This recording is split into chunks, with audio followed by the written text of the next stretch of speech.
First take time for a quick take in the game of the night in the NBA. Was it though? The Nuggets came back from down 18 to defeat the Trailblazers in overtime behind a triple-double from none other than Nikola Jokic. Denver is on a season-high 9-game win streak and now sit at third in the West. Second straight day, we got to ask the question, how dangerous is Denver? Shay, I'm kind of disappointed in you because I thought you had love for me. Because repeatedly, I am ahead of the curve. I was on the air 3 weeks ago. If you recall, I was saying, you can sleep on Denver if you want to. Okay, we know what Jokic can do. But when Jamal Murray is flowing, it's a different beast. And here's the thing. Both Murray and Jokic have shown they don't fade when the playoffs arrive. They elevate. They don't dissipate. So I'm looking at it and I'm like, peoples, be careful. And Jokic the other day, first of all, Jamal Murray had a 50-point game, a 40-point game, all of this other stuff. Jokic with another triple-double. I will remind everybody that Jokic the other night went up against Victor Wembanyama and dropped 40 and 13. That's who they are. I'm not telling you they're going to win the championship. I'm telling you, with Jamal Murray and Jokic flowing on all cylinders, and let me not leave out Aaron Gordon, who was out most of the season and is now back, Denver can beat anybody. Anybody. Damn right they're dangerous. Aaron Gordon had 23 points. He was the second leading scorer for the Nuggets yesterday. Yeah, when you can go up against Victor Wembanyama toe for toe, that is saying something. Let's go to the NFL now, where Lamar Jackson. I had to leave this one a little bit early. Now he's still waiting on that one game. They've got 3 left for him to be qualified for all the different accolades that come. Okay, let's see, guys. What do you think, Lou? Is he going to make it? I believe they play Portland next here in San Antonio. What do you think? Yeah, if I'm San Antonio, I'm not putting him back on the floor until he's absolutely healthy, especially with us right against the playoffs. You know, we're a week out from playoff basketball. And 3 games left. You don't want him going out there trying to get that last game and potentially put himself in harm's way of not being able to compete for a championship. But that's kind of where we are in this year with this 65 game rules and guys having to be eligible, you know, to be able to have postseason awards. And so you hate to see it. And so I want to piggyback off of something that I seen Iman Shumpert say yesterday. Either change the rule or leave it alone, but it's become a distraction. It's become something that's being talked about way too much. And now here we are, you know, we've already seen 3 of our superstars go out. Now we're potentially looking at a 4th one not being eligible to be there for that award. So now if you're the San Antonio Spurs and then you're Wemby, and Wemby has publicly stated this is something that he wants. He wants to be an MVP. He wants to be first team All-NBA and all of those things that he deserves and that he's been on the brink of accomplishing. Now he's 1 game away. So what do? Do you do what's best for the interest of the team and rest him up until he's absolutely ready? Or do you throw him out there for another 20 minutes so he can get what he deserves? You know, like, what is the right decision if you're the San Antonio Spurs? What is the right decision if you're Wemby? So now that this 65 game thing is struck again, and we're looking at a potential of another guy that's deserving of being first team not being qualified for it. And so it's so many ups and downs. But, you know, if I'm the Spurs, I'm not playing them again. I'm not seeing them again until it's playoff basketball time. Wow. Yeah, it's like this could be the first time that this rule now causes animosity between a player and a team, right? Like if I'm Wemby, and we all know how Wemby has been vocal about winning this award. We all know how he played in the All-Star weekend. Like this is something that he wants, and we're not just guessing that. He has pled his case of why that he should win this. So now when you look at, he's got 1 game left at 3 to play. If I'm him, and everything I know about him, he's going to play one of those games. He's not going to miss the opportunity to win a very prestigious award just based on some rule that just got implemented that everyone's against anyway. So, yes, this could be a situation where the team doesn't want him to play, especially this is going to be kind of his narrative his whole career, right? He's going to be health with his body frame, his size. You're never going to want to push the limits with a guy like him. But now this is a different situation that we've never seen before, that he has deserved to be in the right to be a finalist for MVP. He has put this team in another category defensively with his impact of what he's done as an MVP as well. That matters more than the offensive end for a lot of these guys. So this is a very interesting thing. I'm with Lou. If I'm the team, I don't want him to play. If I'm Wemby, I am playing to get that 65th game to make sure I at least qualify and let the chips fall as they may, because we all know how bad he wants it and he deserves it. Yeah. He's 20 minutes away from this entire discussion being moot. I'm so torn, you guys. As a fan, I am torn. I want him to be happy and get all the awards, but I'm also really excited about the playoffs. And without him, that's a bad situation. So this is an actual Sophie's choice. But look how close we're getting to the line. Like Luka, 64 games. Now Wemby, he needs one game. Like, this is a telltale sign that the NBA need to pay attention to. I don't know what the resolution is for this, but the 65 games ain't it. We could agree on that. Now that you have these guys, the 65 games, that's not it. So whether it's going to be a total of minutes played or whatever you have, something has to be done about this rule at this point.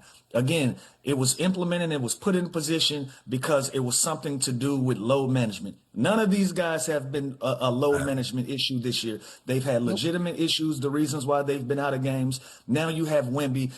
He may be the guy that get this really changed. We thought it was going to be Cade at first. We thought it was going to be Luka. This might be the straw that breaks the camel back. Like, when you have Wemby out as well, that's everybody. That's 3 out of 5 of the top 5 guys that you've had in the running for a lot of these awards. And now you're sitting there as the league. You're going to have to pay a bunch of guys that were probably second team. Now that's going to be first team. Now they're going to qualify for Supermaxes. Now the money goes up. Now you got to pay those guys.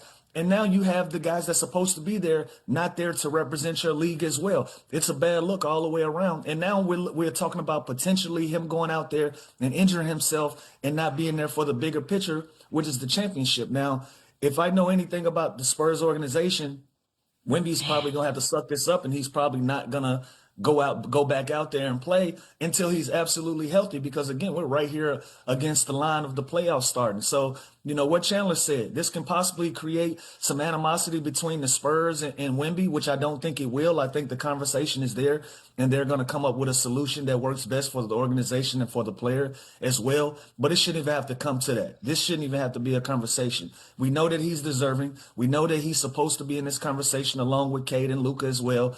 And here we are again talking about another guy that's potentially not going to be in the conversation for this thing. And he's multiple categories, which is it's a lot. Yeah. This is a lot. Think about this too, B. It's like everything. It hurts Wemby that they're basically locked in the second seed. If they were playing for something, maybe he would need to come back, or the team would want him to play.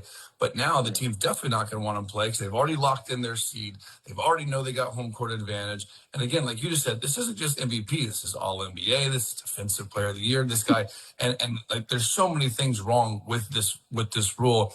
Resume wise, like Lou just mentioned too, now guys that should have been second or third team, they could possibly make first team because these guys missed 1 or 2 games. So something's got to give here. It's become way too big of a topic. And when you look back on this season, you were going to remember the play of these 4 guys, 3 guys, 5 guys that could possibly not qualify and not go down the history books for having an unreal season because they played 63 or 64 games. It makes no sense. And thank the Lord that this isn't like a catastrophic injury for Wemby, that he has the ability to possibly come back and play and still qualify. Like, imagine if this was just a real injury and he was done. He just doesn't even have the chance to win any of these awards that he deserves. Like, it's ridiculous, and something's got to give because these are our superstar players. They're not resting. It's not load management. These are actual injuries, and it has nothing to do with them not wanting to play. And that was the whole reason they implemented the rule. Maybe I'm wrong, but it makes me feel like Luka's appeal will be denied, because if you okay it, you're opening up or you approve it, but then that also means you're opening up the situation for Cade and Wemby and all those guys. Everybody, they're stuck. They're very stuck. Though.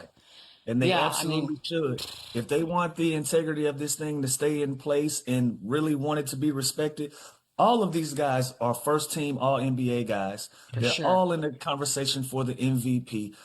You need these guys to represent you. Like, can you imagine the NBA having somebody else other than Wemby as the Defensive Player of the Year? Like what are No, we talking about? who even are we talking about? That's what I'm saying. If Like you're we that don't guy even know a that wins runner-up. it, We don't have a Also runner-up in that, this Chandler. conversation. What if you're what the guy Chandler's that about to wins it, say is real. don't you feel it's kind of cheap? Like I just won it Ew, because it's everyone like gross. it. I don't want Like So that. nothing. you don't want the integrity of this thing questioned based on one game or two games or somebody being out because of the birth of their child Minutes. or getting right up to 63 and 64 games. You just don't want that to even be questioned with the type of year that you've had with so many guys emerging as top level superstar talent. You just don't want that to be questioned. I think most fans, because I have seen some trolls that are like, oh, rule's a rule.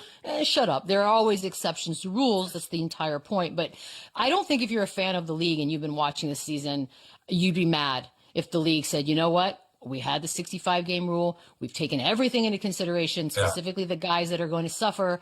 Here's what we're going to do. Because honestly, my thing is 10, 15 years from now, when we look back, these guys are going to be missing an all NBA behind their names, which is a big part of everybody's resume. And if you weren't old enough to remember it, you won't know. You'll just look back at the history books and be like, I guess those guys weren't that great. Well, They you had a would bad think they season. weren't good that year. Yeah, exactly. Exactly. And instead, a lot of these guys have had career years. So I wouldn't want to be in the league. I feel like every morning these guys in the office are getting up in the front offices and the league office. By the way,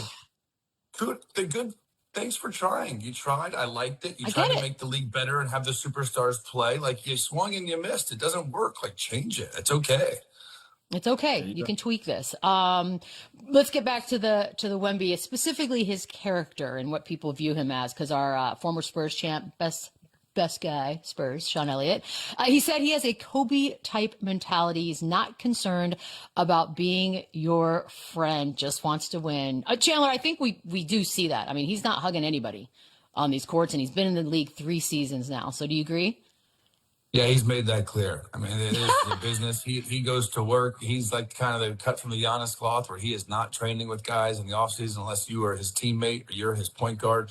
That has just always been his mentality the moment he's stepped in the league. And he says the stuff that people are scared to say. He speaks the truth. And sometimes that can be taken a little out of pocket or out of character, but it's all facts. He's never said anything crazy. The All-Star Weekend thing, the way he played, like, I'm sure that a lot of the guys were eye-rolling, but, like, that is just him. He loves basketball. He loves to compete. He wants to play.